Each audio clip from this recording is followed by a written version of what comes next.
So the basics of law of attraction are 3 points. First of all, you have to remember the law of attraction starts with what you think and feel about, you will get. What you put out is what you get back. As you sow, you reap. Knock and the door shall be opened. Ask and it will be given. You can say it in a million different ways, but it's key that what you are giving out, and I want to stress vibrationally, is what you are going to get back. Because we're asking on many different levels, which we'll talk about in a moment. So let's start with what the universe is. The universe is a vibrational universe.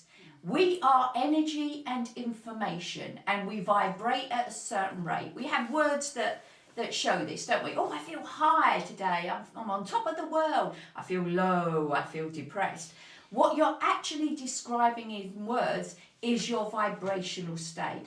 And that can be anything from helpless and hopeless, which is the lowest vibration, which is right on the edge of suicide there, if you think about it, and to joy and bliss and all of those kind of real high states. And most of us can kind of get there for a moment and then it's gone. And the problem with that is that we use things to get us there.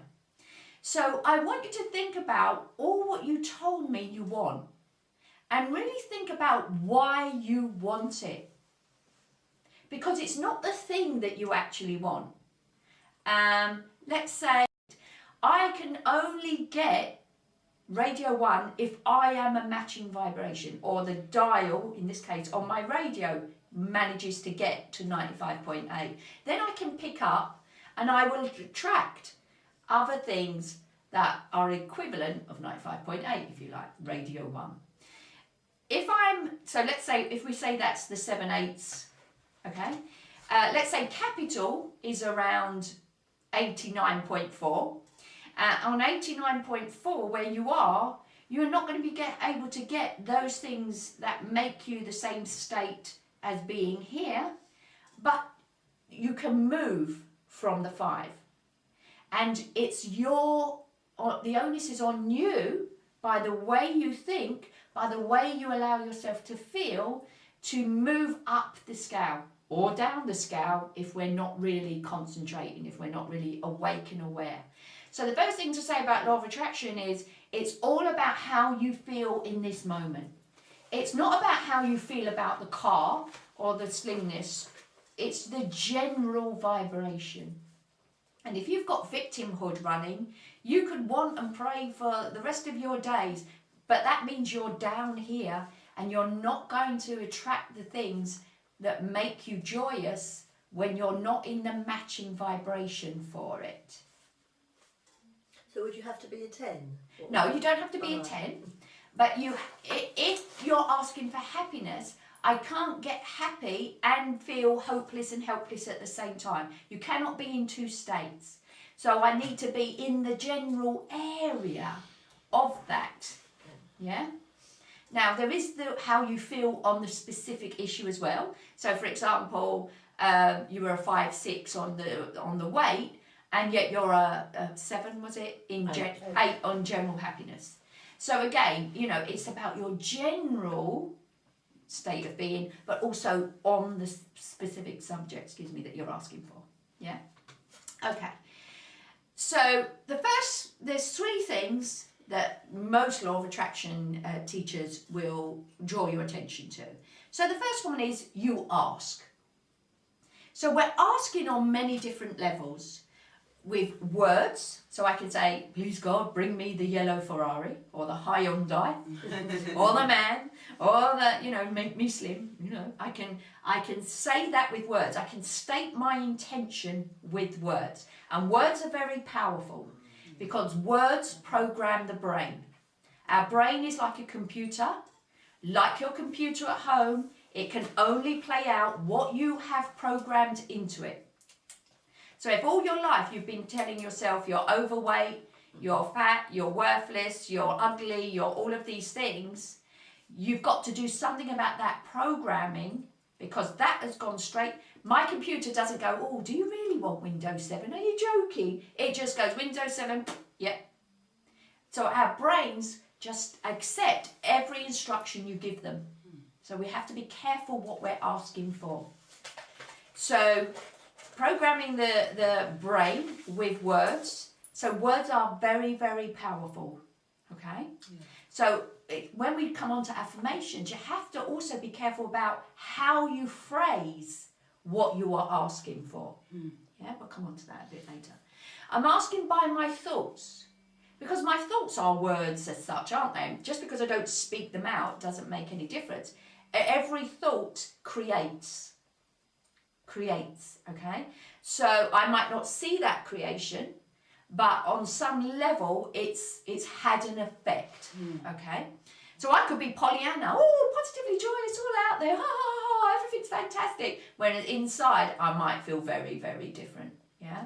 So that inner thought in some ways is more powerful because it's the truth, So just by thinking, we can add power to what we want as well. Visualization, thinking, praying, mantras, all of that kind of stuff. And it's also important to set a goal. Because it's like setting out on your little boat and not knowing where you're going. How am I ever going to know that I've got somewhere good as such, or, you know, I've achieved something? Whereas if I say, okay, by the end of this week, I would like to have attracted the man, the king, or I'd like to have lost 2 pounds, then actually I can see if I've achieved that or not. Because I've set a goal that I can measure. Why am I creating this? Because if you're asking and it's not being given, that means you've got a block to it, or you're not on the right vibration. So just continuously asking that question will help you find the answer that you're looking for. Because unless I ask the question, the genie's not going, he's going, yeah, what do you want? What do you want? Never go. What I'm really asking is, why is it not working?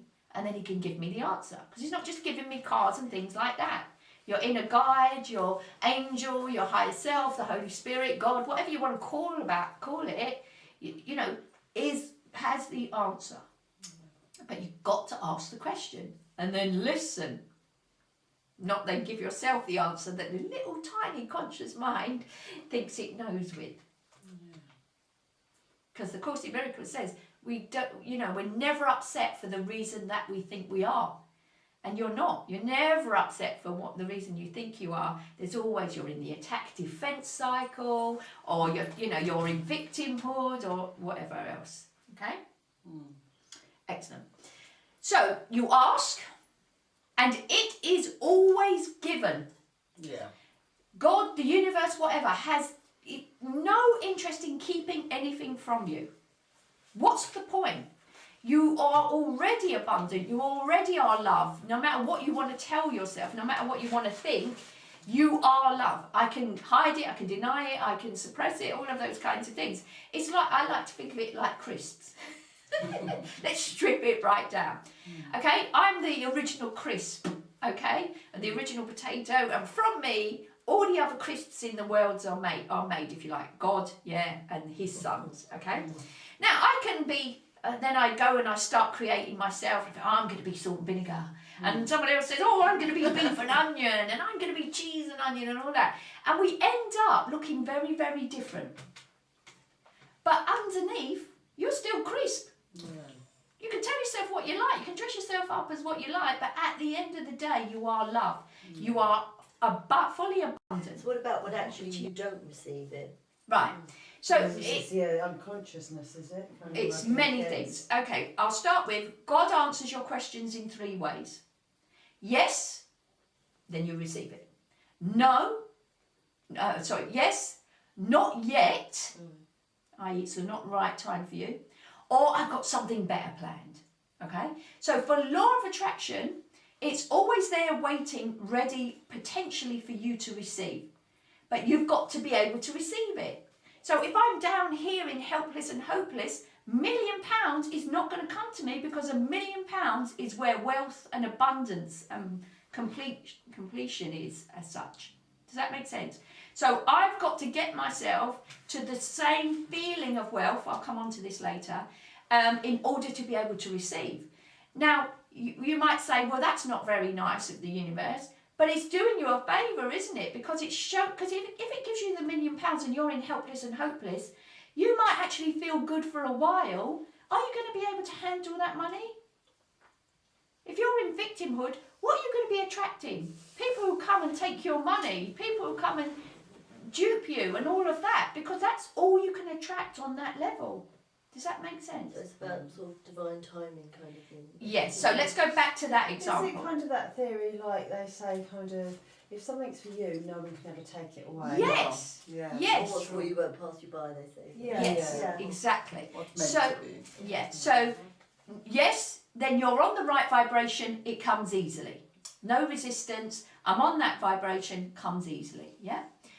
Not yet, meaning, so, for example, years and years ago, and remembering I was depressed, I was, oh, please give me £1 million. You know, if I only had £1 million, all my problems would be sorted. Now, if I'd have attracted the money then, it would have been the worst thing that ever happened to me, unbeknownst to me. Because I would have gone and laid on a beach somewhere and done nothing. That's It sounds nice. It sounds nice for a while. Yeah. Now, think about this now. Let's all think about this. What are you here for? Why are you alive? So to be happy. No one knows the answer to that one. Yes, you do. We have Something to to do. we exist for a reason. Yeah, for for find your experience. purpose. Yeah. I suppose. So everything that you're saying is right. Okay. So I've gone through many different things. You know, everything you've said there, I've gone through the layers of believing at some point, at some time. For me personally, you know, if I'd have had the £1 million then when I was young, I would have missed out on such an amazing life. All the people that I help now, all of the people that I give therapy to and I teach and all of that kind of stuff, and the joy that I get from that, and how it's changed me. All the crap doing the development work that I've got rid of in my life, and how I can be happy now no matter what anything happens, no matter what anybody says to me, no matter what happens. Might press my button in the moment, that just shows me I've got something else to get rid of, but I'm so good now at getting myself up like this. Now that's not just me, everyone can do that. There's nothing special about me, except that I've done a lot of self-development work, okay? So if they'd have given me the £1 million then, in fear and in, you know, it would have been such a waste of a fantastic life.